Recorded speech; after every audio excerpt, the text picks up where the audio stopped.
Hello students, welcome to you in your physics class. मैं आपका physics teacher Pradeep Sharma.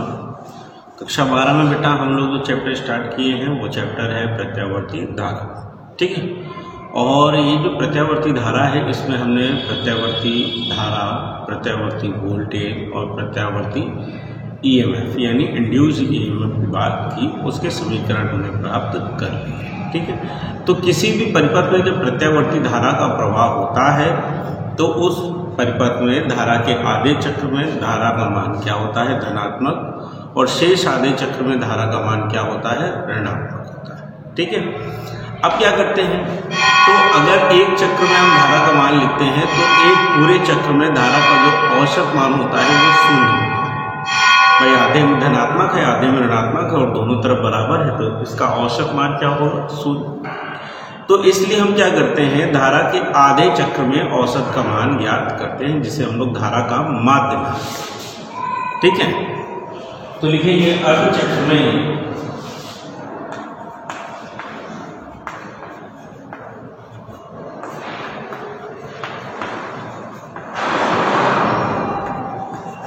प्रत्यावर्ती धारा का मान। तो हमें पता है कि किसी वैद्युत परिपथ में या किसी प्रत्यावर्ती धारा परिपथ में जो बहने वाली धारा होती है वो आई होती है। तो प्रत्यावर्ती धारा परिपथ में प्रवाह प्रत्यावर्ती धारा या प्रत्यावर्ती धारा के समीकरण से क्या होता है, I is equal to I naught into sin omega. ठीक है, अब अगर किसी प्रत्यावर्ती धारा में ये बह रही है तो आधे चक्र में जो इसका औसत मान होगा, लिखेंगे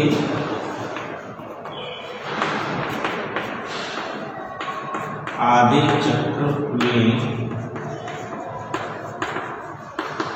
औसत मान, तो इसको लिखते हैं I is equal to 1/t। ठीक है, t/2, 1/t/2 और इंटीग्रेशन 0 से t/2 तक, और इंटू में क्या लिखेंगे I, और इंटू में क्या आएगा।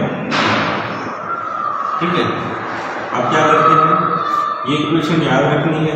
अब यहाँ पर हमें पता है कि ओमेगा बराबर क्या होता है, 2π/t, तो t बराबर क्या हो जाएगा, 2π/ओमेगा। यानी जो समय है उसको हम कोणीय आवृत्ति के फॉर्म में लिख सकते हैं।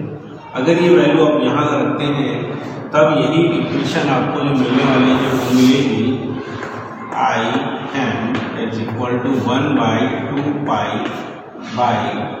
ठीक है 2 ओमेगा इंटीग्रेशन 0 से 2π/2 ओमेगा इंटू में I में। ठीक है, तो Im इज इक्वल टू आ गया ओमेगा/π, और इंटीग्रेशन 0 से π/ओमेगा, और I इज इक्वल टू हम लिख सकते हैं I not into sine omega T, जो क्या आ गया dt। जो कॉन्स्टेंट है वो बाहर आ जाएगा, I नॉट का मान क्या है, कॉन्स्टेंट है। तो Im equal omega into I not upon में पाई, इंटीग्रेशन 0 से π/ओमेगा इंटू में किसका करना है, साइन ओमेगा टी, और इंटू में क्या आ गया dt। चलिए इसका इंटीग्रेशन करते हैं।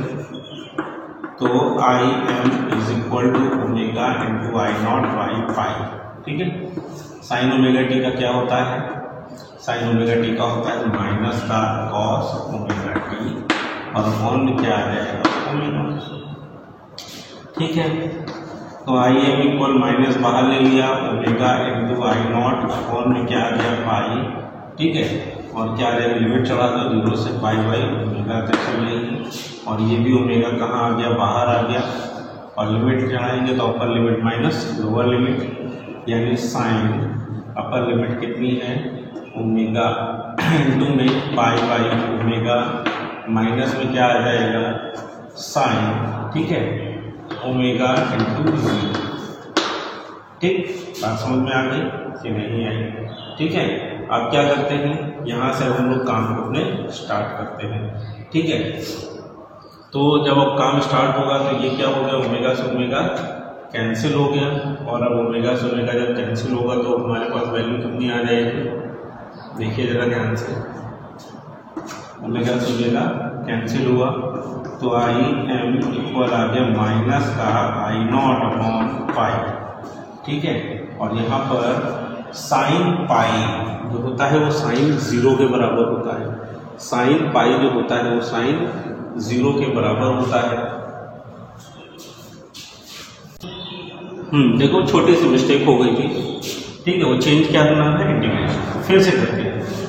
तो I M is equal to omega into I naught by pi, यहाँ पर इसका इंटीग्रेशन करेंगे, साइन ओमेगा टी का होता है माइनस का कॉस ओमेगा टी, और अपॉन में आएगा ओमेगा इंटीग्रेशन 0 से पाई बाई ओमेगा, ठीक है। अब ओमेगा कॉमन ले लीजिए आप बाहर, तो I M is equal to omega into I naught upon में क्या आ गया पाई इंटू में ओमेगा, और माइनस बाहर आने के बाद हमारा बचेगा कॉस ओमेगा टी केवल, तो कॉस ओमेगा अपर लिमिट क्या है pi by omega minus cos pi, ठीक है, बाई ओमेगा इंटू में क्या आ गया 0, ठीक है ना, बात समझ में आ गई, यानी कॉस ओमेगा इंटू क्या आ गया 0। तो I M is equal to बन गया माइनस का आई नॉट बाई पाई, और यहाँ पर आ गया कॉस पाई और माइनस में कॉस 0, कॉस पाई की वैल्यू कितनी होती है -1, यानी I M equal I naught by pi -1 minus का 2 आ गया, यहाँ पर आ गया I M is equal to minus का आई नॉट बाई कितना है पाई और इंटू में -2, यानी आई एम की जो वैल्यू आएगी वो आएगी 2 बाई पाई इंटू में आई, अथवा करके हम लिख सकते हैं I M is equal to 2 upon 3.14 into में क्या आ गया आई नॉट, यानी यही वैल्यू जो हो जाएगी वो प्लस की आ जाएगी 0.637 इंटू में आई नॉट, ठीक है, बात समझ में आ गई। तो ये वैल्यू कब आई है, आधे चक्र में, ठीक है। तो शेष आधे चक्र के लिए अगर पूछेगा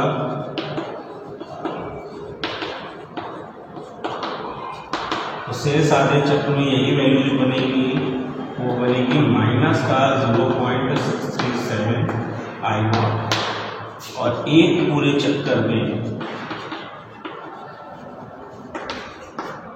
आई एम, ये आई जो होगा वो प्लस का आई एम और माइनस का आई एम इक्वल क्या आएगा 0, क्या आएगा 0 आएगा, ठीक है।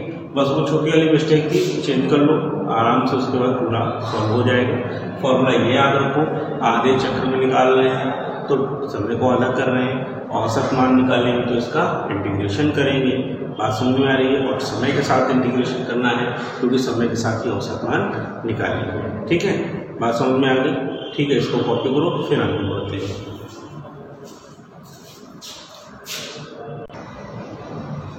तो अभी हम लोगों ने निकाला था प्रत्यावर्ती धारा का आधे चक्र में औसत मान, कितना निकला था फिर से पढ़ देते हैं।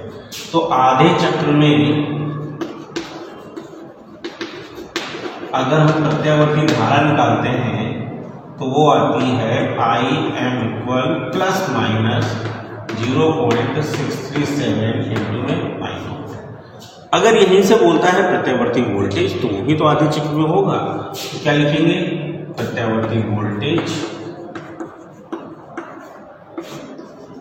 यानी जो प्रत्यावर्ती वोल्टेज आएगा वो आएगा Vm, क्या आएगा Vm इक्वल प्लस माइनस 0.637 और इंटू में क्या आ जाएगा V0, जहाँ I नॉट क्या है धारा का अधिकतम मान है तो V नॉट क्या होगा वोल्टेज का अधिकतम मान होगा। इसे भी आप कॉपी कर लीजिए फिर आगे बढ़ जाइए। देखो अभी तक हमने बात की आधे चक्र में धारा का औसत मान, अब एक चक्र में औसत मान क्या होता है 0, ये भी पता है। तो एक पूरे चक्र के लिए हम लोग निकालते हैं धारा के वर्ग का औसत मान, धारा के वर्ग का औसत मान जिसे हम लोग कहते हैं प्रत्यावर्ती धारा का वर्ग माध्य मूल मान। जिसे हम लोग परिपथ में बहने वाली आभासी धारा भी कहते हैं। ठीक है, बात समझ में आ गई। यानी इस मान को हम लोग परिपथ में बहने वाली आभासी धारा भी कहते हैं। तो किसी परिभाषा सुनिएगा धारा के वर्ग मूल मान की। किसी वैद्युत परिपथ में बहने वाली प्रत्यावर्ती धारा I स्क्वायर के औसत का वर्गमूल जो होता है उसे हम लोग कहते हैं धारा का वर्गमाध्य मूल मान, यानी IRMS इक्वल प्रत्यावर्ती धारा के वर्ग का औसत मान के वर्गमूल को कहेंगे प्रत्यावर्ती धारा का वर्गमाध्य मूल मान। बात समझ में आ गई कि नहीं आई? अगर आ गई है तो अब हम इसका मान निकालेंगे। मान निकालने के लिए हम क्या जानते हैं? लिखेंगे वी नो दैट कि अगर किसी भी वैद्युत परिपथ में प्रत्यावर्ती धारा बह रही है तो उसका जो समीकरण होगा वो I = I0 इंटू में क्या आएगा sin ओमेगा t। ठीक है, अब निकालेंगे धारा के मान का वर्ग। ठीक है, और इसका औसत निकालेंगे तो लिखेंगे I स्क्वायर बराबर I स्क्वायर एक चक्र में, यानी एक चक्र में कितना समय लगेगा कैपिटल T। औसत मान निकालना है तो 0 से t समय तक इसको चलना चाहिए। और क्या बह रही है? धारा A स्क्वायर का वर्ग। ठीक है, अब क्या किया जाएगा?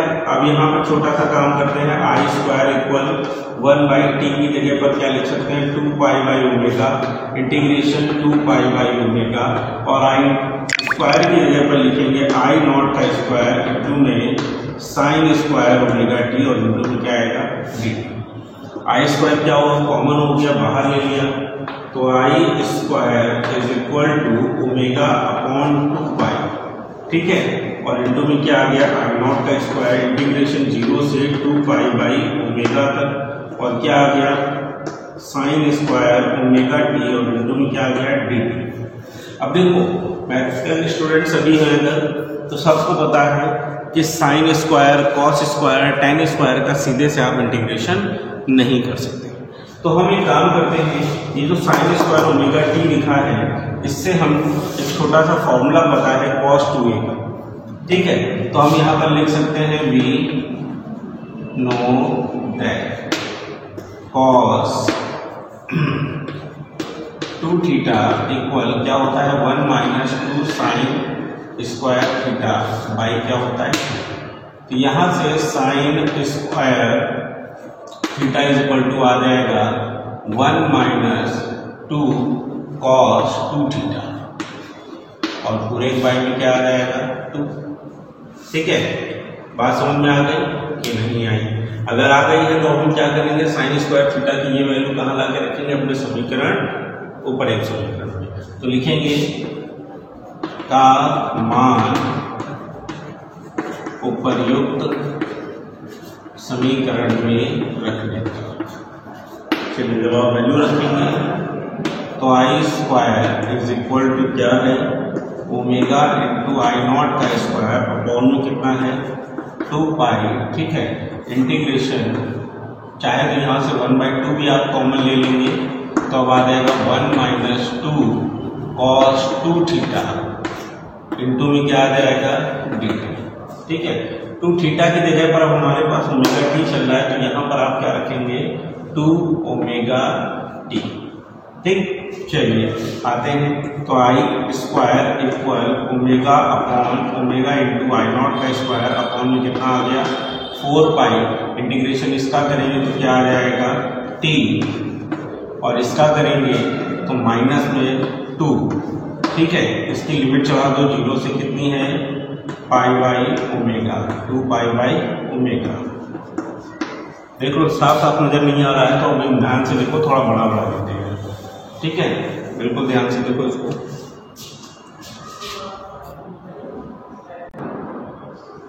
हाँ देखो क्या करेंगे, ये मान जो है वो उठाकर कहाँ रखेंगे उपयुक्त समीकरण में। ये समीकरण था I square = omega into I0 का स्क्वायर और में कितना था 2। ठीक है, इंटीग्रेशन का निशान लगाएंगे 0 से 2π/ओमेगा तक, और यहाँ पर जो वैल्यू आएगी वो आ जाएगी 1 माइनस 2 cos 2 थीटा की जगह ओमेगा टी और पूरे बाई में। ठीक है, समझ में आ गया। अब ये दो कॉमन लेके पहले तो हम बात कर लेते हैं। तो I square equal omega into I naught का स्क्वायर अपॉन में कितना आएगा 4 पाई। अब इसका आप इंटीग्रेशन करेंगे तो जब आप इसका इंटीग्रेशन करेंगे तो 0 से 2 पाई बाई ओमेगा तक जाएगा। ठीक है, और अब हमारे पास अंदर क्या बचता है, अब हमारे पास जो अंदर बच रहा है वो है 1 माइनस 2 cos 2 ओमेगा टी और इंटू में क्या है टी। अब देखो पहले पद का इंटीग्रेशन कर रहे हैं तो ओमेगा इंटू आई नॉट का स्क्वायर अपॉन में क्या आएगा 4 पाई, और जब इस पद का इंटीग्रेशन करेंगे तो क्या आएगा टी।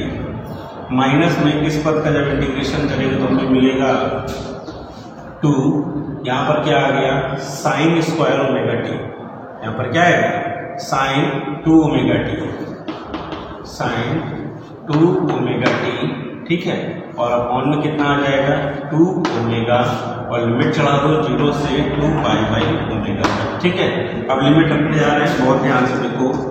तो ओमेगा इंटू आई नॉट का स्क्वायर अपॉन में कितना आ गया 4 पाई, यहाँ पर रखोगे upper limit minus lower limit, यानी 2 pi by omega minus 0 minus में 2 यहाँ पर। ठीक है, और अपॉन में कॉमन ले लो 2 ओमेगा, तो माइनस में 2 अपॉन 2 ओमेगा कॉमन ले लिया।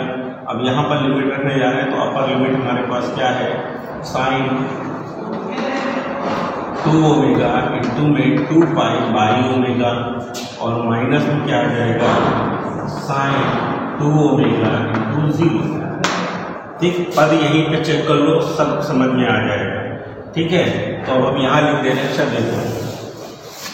ठीक, तो आई नॉट का square, I square is equal to क्या आ गया है ओमेगा इंटू आई नॉट का स्क्वायर अपॉन में कितना आ गया है 4 पाई।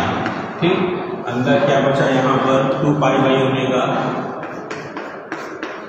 माइनस में ये क्या है 0, अब ये बचा 1 बाई ओमेगा। ठीक है, और ये क्या ओमेगा से ओमेगा गया तो ये आ गया साइन 4 पाई और माइनस में साइन 0। तो साइन 0 की वैल्यू क्या होती है 0, तो आई नॉट का स्क्वायर अपॉन 4 पाई इंटू में आ गया 2 पाई बाई ओमेगा, ये 0 ये 0 ये 0। ठीक है, तो बाकी सब क्या हो गया कैंसिल। ये वैल्यू आ गई हमारे पास किसकी आई नॉट की, ये वैल्यू हो गई आई नॉट का स्क्वायर बाई 2, यानी आई स्क्वायर जो एक चक्र में औसत मान होता है वो धारा के अधिकतम मान का आधा होता है। ठीक है, अब यहाँ पर बात कर रहे हैं आगे की। अब यहाँ पर जब आगे चलते हैं तो हमें क्या निकालना था IRMS, क्या निकालना था IRMS, यानी धारा के IRMS मान के लिए,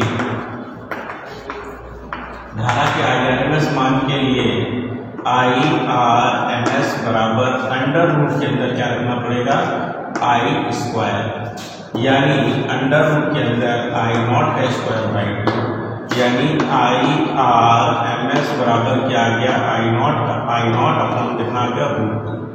ठीक है, और इसी मान को अगर लिखेंगे तो हम लिख सकते हैं 0.707 इंटू आई नॉट। इसी प्रकार अगर आप वोल्टेज के लिए निकालते हैं तो VRMS निकालना पड़ेगा, और VRMS बराबर आएगा V0 अपॉन √2, और यही वैल्यू जो होगी वो 0.707 और इंटू में V0 की क्या होगी बराबर। बात समझ में आ गई कि नहीं है? डेरिवेशन बहुत अच्छा है और कम से कम 2 नंबर का पूछा जाएगा। ठीक है, अच्छे से इसको लगाइए, कंप्लीट कीजिए, नहीं आता है तो आप पूछिए। ठीक।